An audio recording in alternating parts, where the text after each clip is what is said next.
Bienvenue dans le Flash Info. Merci d'être avec nous sur RTI 1. Bonjour à tous. Le procès de Laurent Gbagbo reprend aujourd'hui à la CPI. L'ex-chef de l'État et son ancien bras droit Charles Blé Goudé sont poursuivis devant la Cour pénale internationale pour crimes contre l'humanité. Pendant cette nouvelle session de 2 semaines, l'accusation va poursuivre la présentation de ses témoins. Le 6e témoin est attendu à la barre ce lundi. Ici en Côte d'Ivoire, on note l'ouverture de la session d'assises en charge de juger l'ex-première dame pour crime de sang présumé commis pendant la crise post-électorale.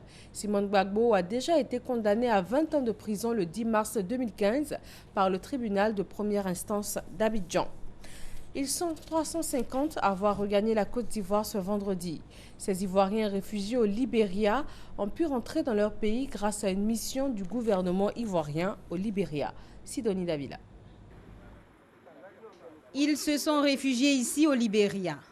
Pour certains dans les camps de Ban à Sac-les-Pieds, de Pétipi à Zuédrou et pour d'autres dans les camps de Little Welbo à Harper et de Monrovia. Ces réfugiés ivoiriens avaient fui les violences post-électorales pour se retrouver sur ces différents sites, leur premier abri. Aujourd'hui encore, plus de 21 000 Ivoiriens vivent au Libéria, pays voisin de la Côte d'Ivoire. Le gouvernement ivoirien continue de les inviter à regagner leur pays pour relayer le message du président de la République. La ministre de la Solidarité, de la Cohésion sociale et de l'indemnisation des victimes, Mariatou Kone, a fait le déplacement au Libéria. Le message principal, c'est que la paix est définitivement revenue en Côte d'Ivoire. La Côte d'Ivoire a besoin de tous ses fils et de toutes ses filles. Et donc les frères et sœurs ivoiriens qui sont sur le territoire libérien doivent rentrer. Je suis venu les chercher. C'est un rapatriement officiel. Nous disons merci au gouvernement du Libéria qui les a accueillis. Mais la guerre est finie chez nous, la paix est revenue de façon durable et nous devons rentrer ensemble. Ce message du gouvernement, Mariatou Kone l'a porté dans tous les camps visités, 3 au total, durant son séjour au Libéria, pour encourager ceux qui sont encore hésitants à franchir le pas. Le retour au pays, de nombreux réfugiés estiment qu'il est grand temps qu'ils le fassent.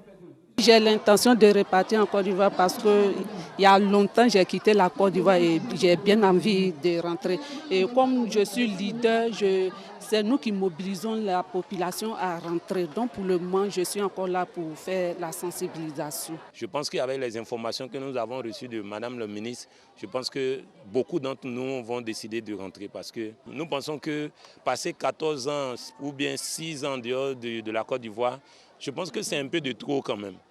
Participer à la reconstruction du pays, c'est à cela que le président de la République appelle tous les Ivoiriens, y compris ces réfugiés. La ministre de la Solidarité, de la Cohésion sociale et de l'indemnisation des victimes s'est voulue rassurante. Le président Alassane Ouattara prévoit leur réintégration et un guichet unique pour leur indemnisation. L'attiéké, un mets typiquement ivoirien et très prisé des populations du pays, se fait de plus en plus rare sur le marché, ce qui agit bien évidemment sur le prix du produit. À quoi est due cette pénurie? Où trouver de l'attiéké en ce moment? Vous aurez un reportage sur le sujet dans le journal de 13h. Nouvelle arrestation de djihadistes présumés près de Bamako au Mali. Yacouba Touré, un Malien d'une quarantaine d'années, serait le numéro 2 du groupe Ansardine du Sud et il fournirait des armes aux djihadistes pour attaquer le sud du Mali et le Burkina Faso voisin. Le procès de la cellule djihadiste de Verviers en Belgique s'ouvre ce lundi pour 3 semaines devant le tribunal correctionnel de Bruxelles. Ce groupe terroriste est soupçonné d'être à l'origine des attentats de Paris et de la capitale belge. 16 membres présumés de cette cellule comparaissent pour avoir été membres ou dirigeants d'une organisation terroriste. Les bureaux de vote ont ouvert lundi aux Philippines. 54 millions d'électeurs sont appelés à choisir leur président, leur vice-président, 300 parlementaires et plus de 1800 élus locaux. Mais au moins 10 personnes ont été tuées aujourd'hui lors d'attaques de bureaux de vote par des hommes armés non identifiés. Les autorités ont toutefois minimisé l'importance de ces violences et estimé que les élections s'étaient globalement déroulées dans un climat pacifique.